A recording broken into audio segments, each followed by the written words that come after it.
Greetings and salutations, and welcome to the second recording session of Strangeland.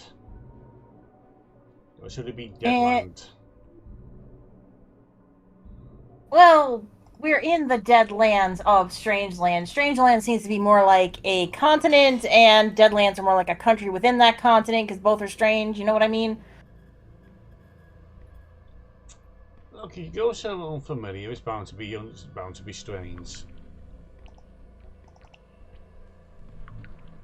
Aren't the games we play kind of strange on both ends? I mean, let's be real. Before Ultima, which I'm still training, because I have no idea what I'm doing in that game. I'm worse than I thought. Too slow. Always too slow. Wasn't the last game I played with you the Shadow of the Comet, or was it something else? Because Cthulhu, I think, was involved at some point. Shadow of the Comet. Yeah. I'm trying to remember if Shadow of the Comet was the last game we played, or if there was something after that. Because I actually don't remember.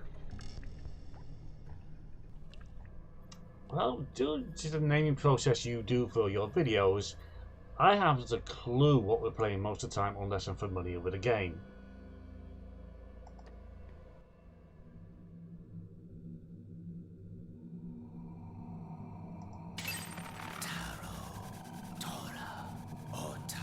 I'll just then. But yes, most of the games we play are strange. And so the wheel turns on and on. It sounds like a very gravelly version of the guy who plays Odo. Young eyes see the world for what it is. But from our teachers we learn pareidolia. Our vision warps until we see nothing but distorted versions of ourselves in every stone and socket. And they were talking about that test they used on rats. I'm guessing they used it on ravens as well. Ravens are involved. With no choice but blindness.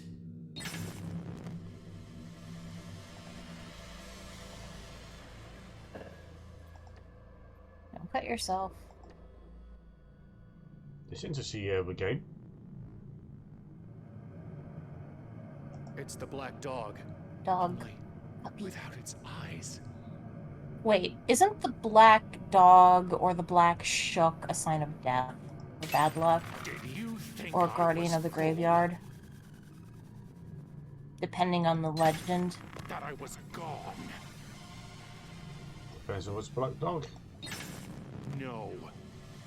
I will hound you. Yeah, that's why I'm asking, because I'm very familiar with mythology like that. It's kind of a hobby of mine to study it. I think you need to pick up those shards. They're still on the ground. Since you're bringing mythology, Horus. Horus is the god of air and warfare. I believe he's also a pseudo sun god with Ra, depending on who you ask. He's also the son of Osiris, who is the actual god of death, along with Anubis, who is the judge of death and the god of mummification. Egyptian mythology is a mess, by the way. Well, it's progress. It's not a mess, it's just complex.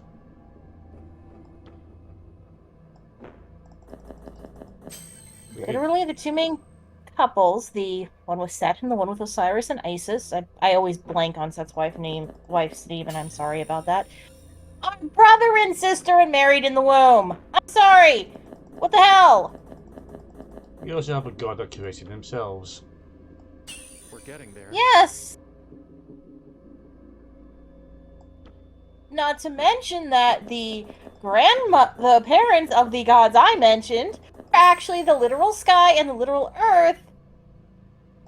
And they were brother and sister, and the reason that they were separated is because they would not stop,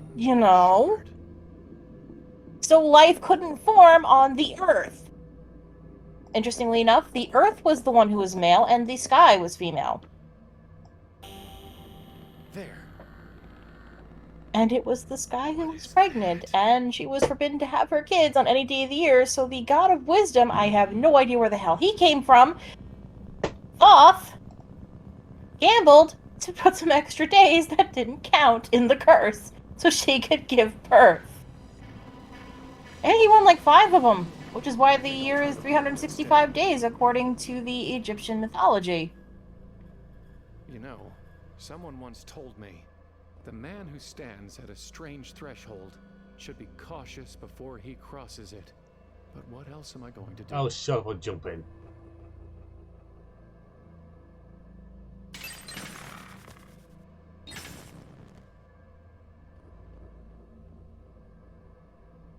Not like we had a choice.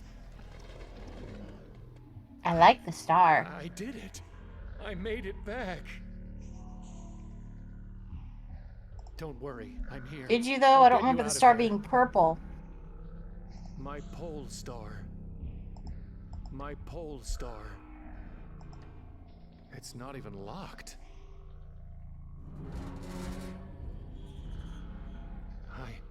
I'm here. What? What is that? Goddamn ringtone going off at all times. No.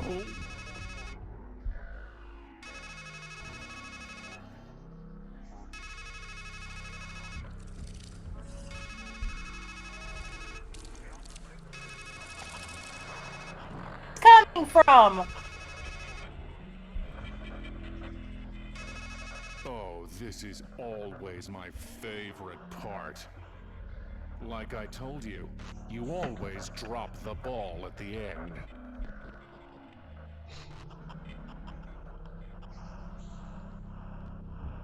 No. Don't bother. I'm already inside your head. You know that. I've always been watching. Watching you squander and ruin every single good thing in your life. Did you think you could win? Idiot. Take a good look at the setting you made for our little escapade. In your heart, you knew this was a carnival game. You knew life was a carnival game. Rigged from start to finish. It was never a matter of winning. Just a question of how much you would lose before you realized it was time to quit.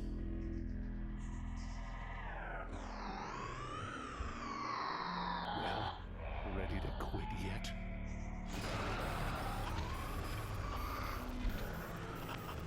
Don't you hate it when someone has a point to make?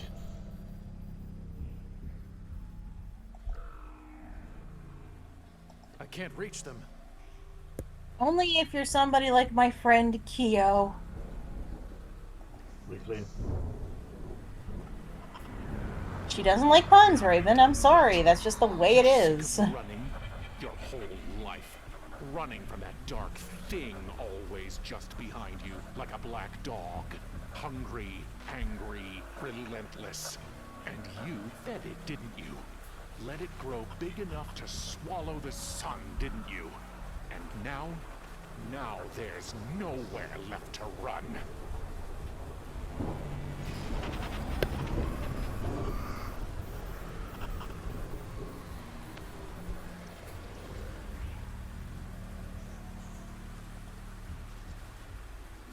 They're too heavy to lift.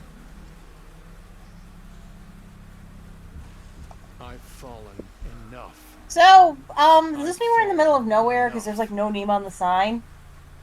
I guess I'm nowhere. God damn it, why am I thinking the same as the protagonist? That's the thing with shadows. You can never escape them. Unless you go into utter darkness. But you failed even at that.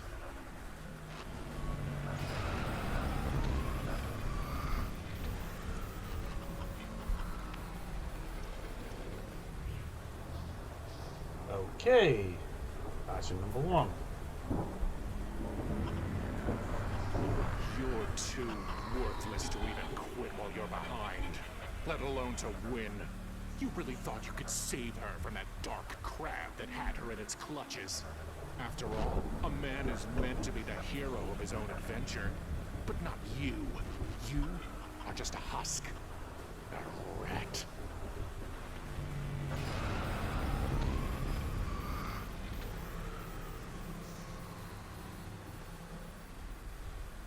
You can't just untie a noose.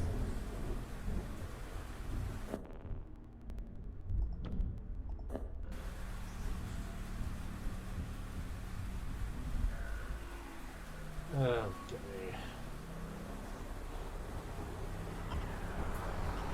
You, of all people, should know the playwright's truth. Death is never a tragedy. Death is where a tragedy ends.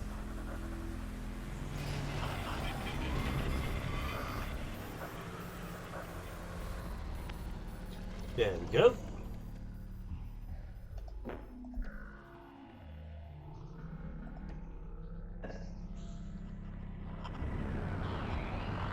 Now you're left with nothing but masks and metaphors, excuses and equivocations, and a woman always just out of reach.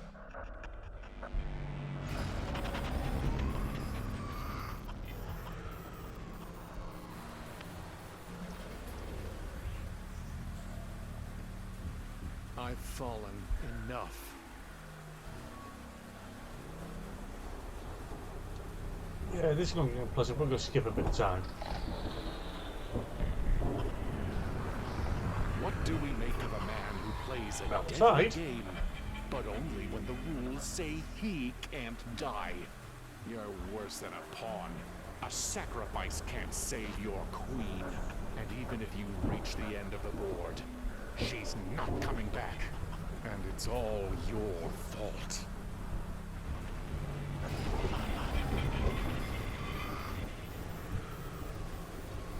Dude, let's check you are not.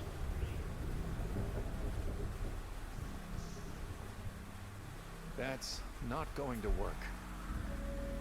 That's not going to work. Damn, I need the rope.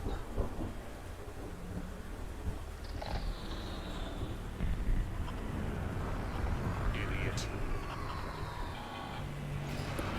So what are we getting roped into thanks to you, Raven?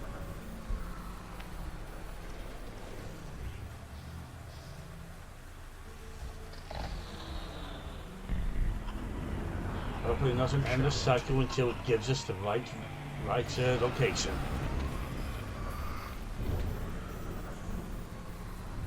Here we go.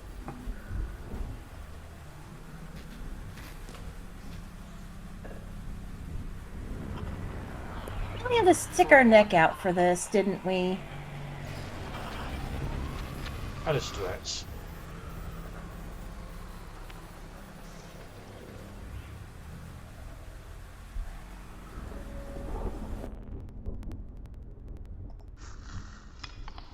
This is starting to feel like... Deja vu, but not quite. Now, you're going to think I'm telling you about Jamais Vu for the first time.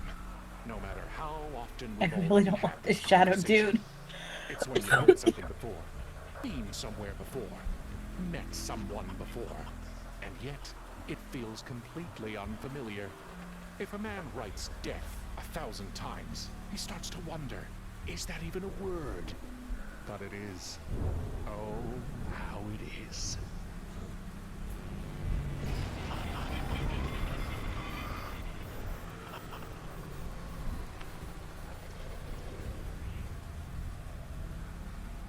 Time to go for some wings.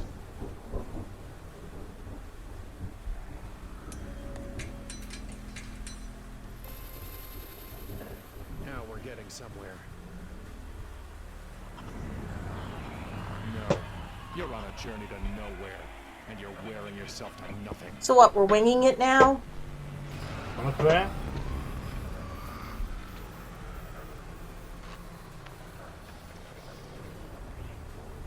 This is wholly what we want to do. Granted, I have no idea in this game.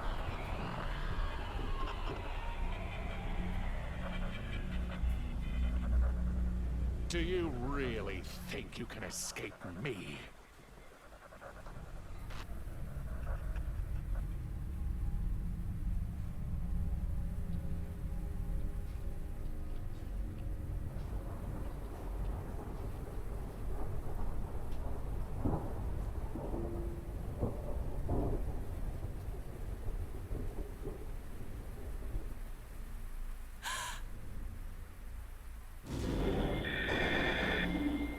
I've got you.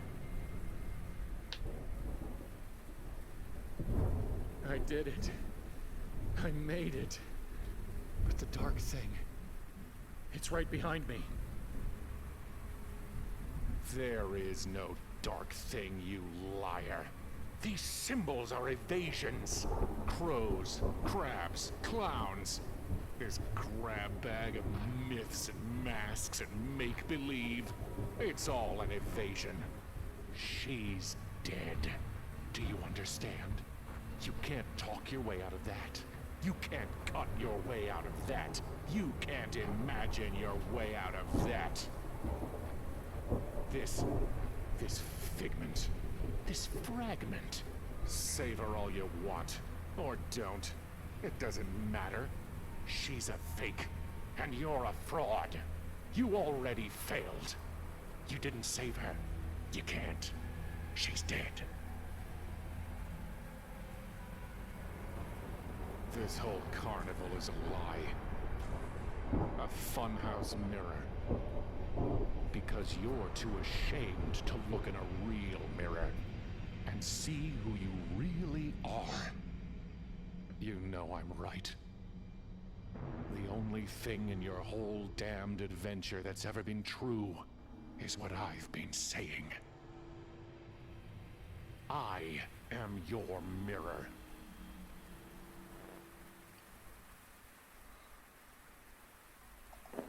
He's lying. He's telling you facts. But what a mirror can show is a dim reflection at best. Our lives, ourselves, they're more than just facts. They're truths.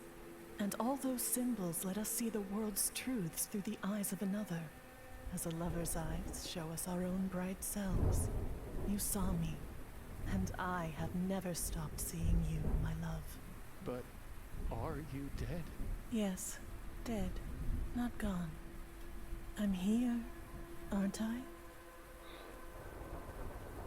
And that shadow of me, he's here too.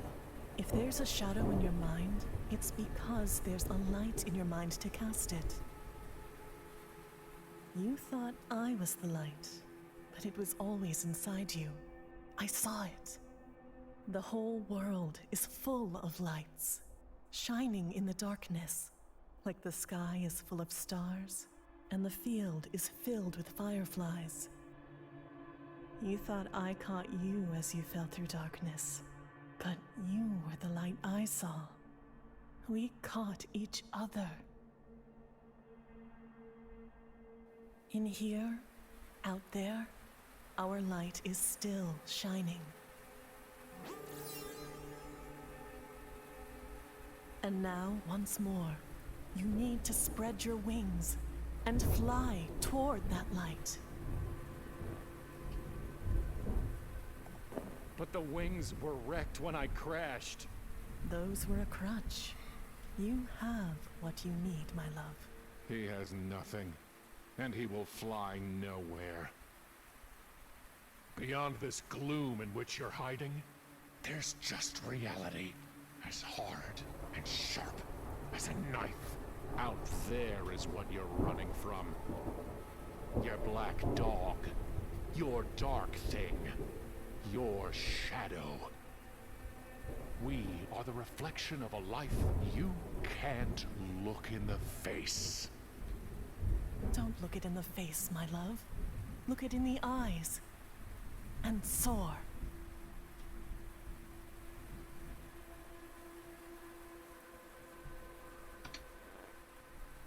Okay. And this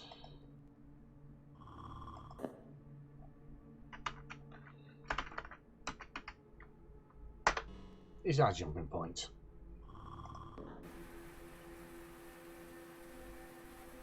So 3 endings, huh? Must be 4. Really? Are you faster than thought? Stronger than shame? Even on your best days, you couldn't rid yourself of me. And now? Well, if this is the end you want, nothing would give me greater pleasure. Shall we? Yes, we shall. Man goes to the shrink, throws himself down on the couch. Doc, he says, I got this horrible thought stuck in my head, and it just won't go away. Shrink says, that's not a thought, you idiot. It's a 5-foot spike of darkness. Man says, okay, but how can I get rid of it? Shrink says, well, I wouldn't suggest a knife.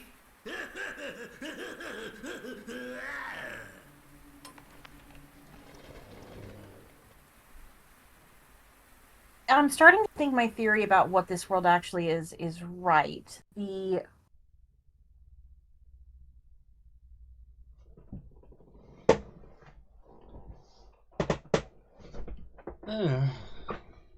This is the man's head, so I'm starting to think that he lost somebody he cares about, represented by the woman, and he's kind of dealing with it badly. He's still in mourning, so to speak.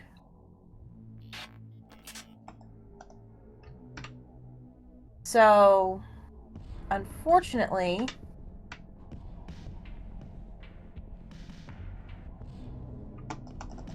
Okay, we can't skip this. Too much.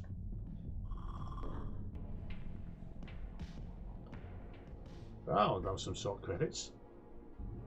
I will let them play normally when we get to the final end.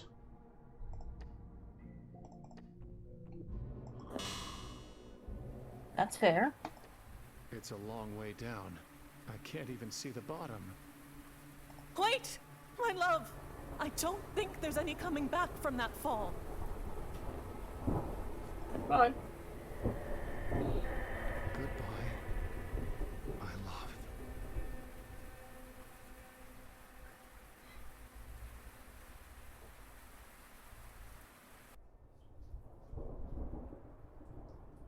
Stop me if you've heard this one before. Guy wakes up at a crazy carnival with a killer headache. Whole place feels strangely familiar, like deja vu all over again. He sees a clown head in the distance and starts walking down to it. Says to himself, well, I sure could use a laugh.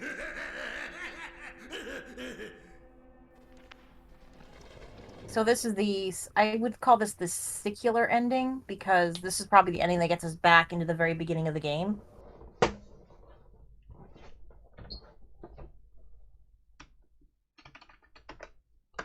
While I'm not sure what the knife ending represents, I'm guessing him succumbing to the ill feelings he has at the moment.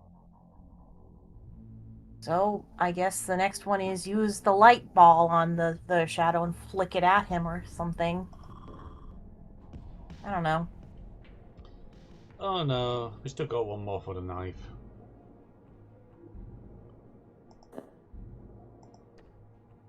Are we gonna stab the lady? Oh no, stabbing ourselves. You couldn't cut yourself free from your sorrows out there. Do you really think you'll do any better? Look, the jacket's just really restrictive and we want out and it's not coming off the normal way, so we're gonna cut it with the knife.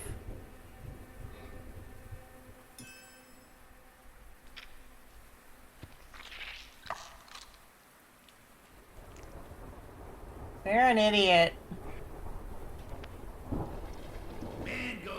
I know this is a suicide ending, but I had. That's easy. Go see the great clown Grimaldi. Yeah. The show's in town tonight. Man says, but Doc, my wife just died. I'm starting to Doc think. Says, jeez, I sure hope she wasn't Grimaldi.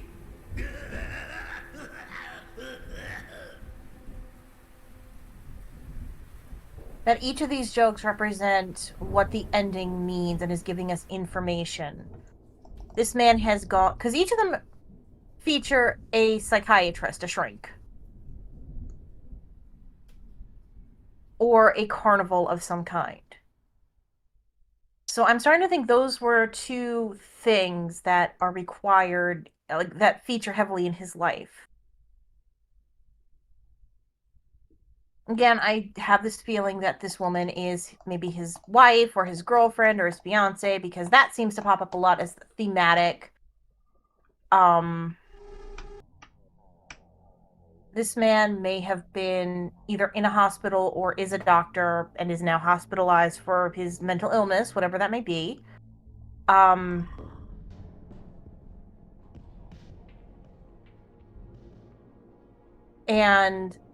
the carnival seems either he met this woman in the carnival, or this woman worked in a carnival or something.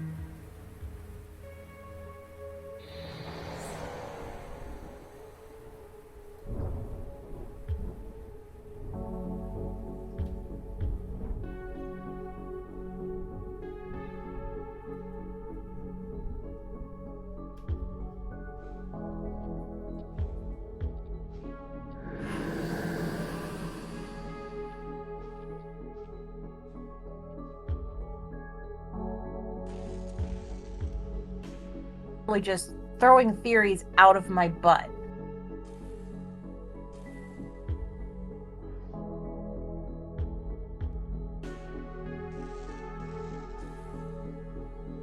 Goodbye, my love.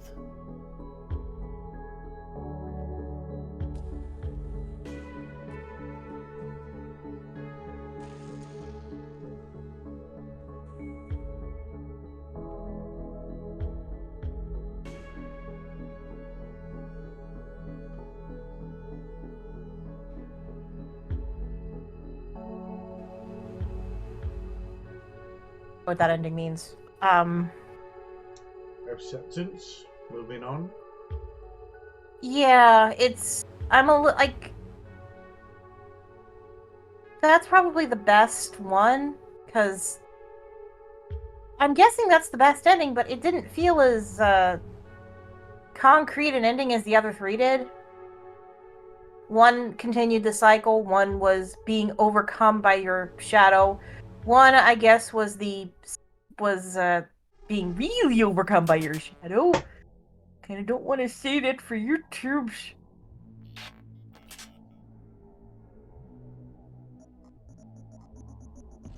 But I'm actually, like, one thing I'm a little disappointed of is usually in games like this, they will give you, like, they gave a lot of clues here of, like, what is actually going on where we are, but usually they give, like, a little final nod or hint to where we actually were, if we were in his head or not. Like, I'm 100% convinced now we're in his head. We were in his head the whole time. I mean, if I'm wrong, feel free to correct me now, since we've seen the whole game. Yeah, here's the thing. No definite answers to be had.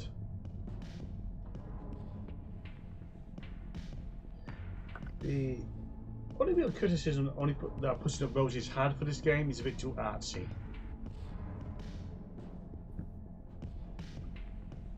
Agree, it's too artsy, because I could kind of see a lot of the themes and thematic things. You know, a lot of omens of death, meaning a death of some kind, plays very strongly into this. The fact that any other female character has to wear a male mask because the only woman that matters is the one in white. Very clearly, this is somebody who has suffered a death, is suffering a lot of mental issues due to that death. He blames himself for the death, probably, that sort of thing. He's grieving. Yeah, he's grieving. Thanks for succincting that for me. And who knows how long ago it's been, so he may be been grieving for a long time, and it's not a healthy way of grieving because it's starting to eat away at him. He's grieving, and the dark thing that was put up by Scafulu, who did a sort of mini Let's Play breakdown of the game. that the dark thing could be anxiety, depression, Yeah, something along those maybe both. lines? It could be multiple mental illnesses all booked into one thing. So Also, now I need to watch that because I like Scarfulu. because when you break it down, every time the dark thing appears, outside of the crab battle, you're frozen. You can't do anything, and both depression and anxiety will freeze you in place. Depression will make you feel like you can't do anything because there's no point, in a sense. Quote a line from Dune. I feel the line about fear. Fear is the mind killer. Fear brings total oblivion. That could be easily rejigged to a case of depression is the mind killer. Anxiety too. I have anxiety. I'm medicated for it, but I have it. And there are times where, combine that with freaking autism, I will melt down and freeze badly. Like, I will be freaking out and I can't do anything. I can't even figure it out. Or I will get a mental rush and just literally blitz through to a solution and demand that be the solution because I want this problem fixed now, now, now, now, now. Okay, the box. Opened on my first one. I never got through to the Deadlands. Deadlands was a case of that's Pandora's box. You open it and it's a thing that happens. I'm not showing it. There's every chance someone else has done an LP of this and has shown it, so it's go check them out. Speak. Release the dark thing. Own the beak. A lot of different mythologies played into this, and a lot of them were very death related or sky related. Flying versus falling also seem to feature very heavily in this. And carnivals tend to be very deceptive, they can be fun, bright, and colorful, or they can be rather dark, frightening places, depending on the atmosphere given to the carnival. This achievement. And this is for a shooting game. Early on, we acquired the elixir that basically puts the dog to sleep. There is a case of if you can hit the skulls in all with good aim, you get this achievement. But it's unless you're very good at it, you're not going to get it.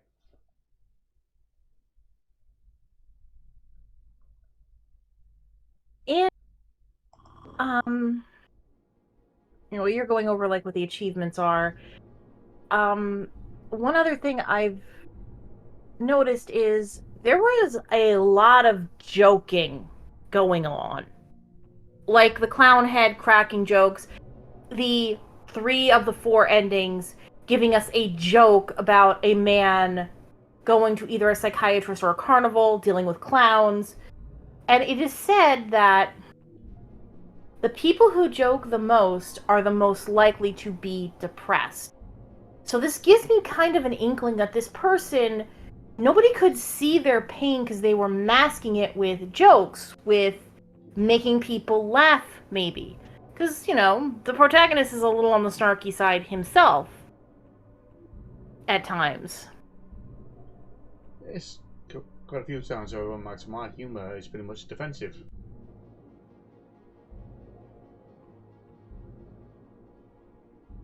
I'm not comfortable. I make jokes.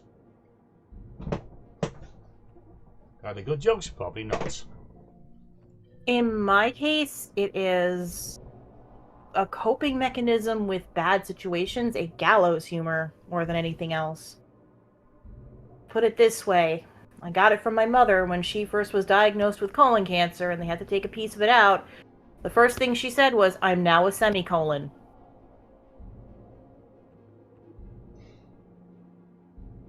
And that's how she coped with it, with humor.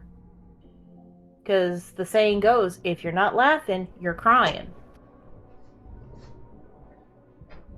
But humor is a way of dealing with these dark situations, be it healthy or unhealthy. because laughter, scientifically, is a form of dealing with an uncomfortable situation in general. That's why we laugh. Humor is something that blindsides us, and we feel uncomfortable, and we react via laughing. Can you tell I've dove way too deep into these kinds of subjects? Yeah. Anyway, this has been Strangeland, and the annoying fact I had to postpone last recording session. We could have been done back then. Oh well. Things happen. So next time, be good, be well, and look after yourselves. You're worthwhile. You're valid. Bye. Bye. I can't add to what he said. He's right.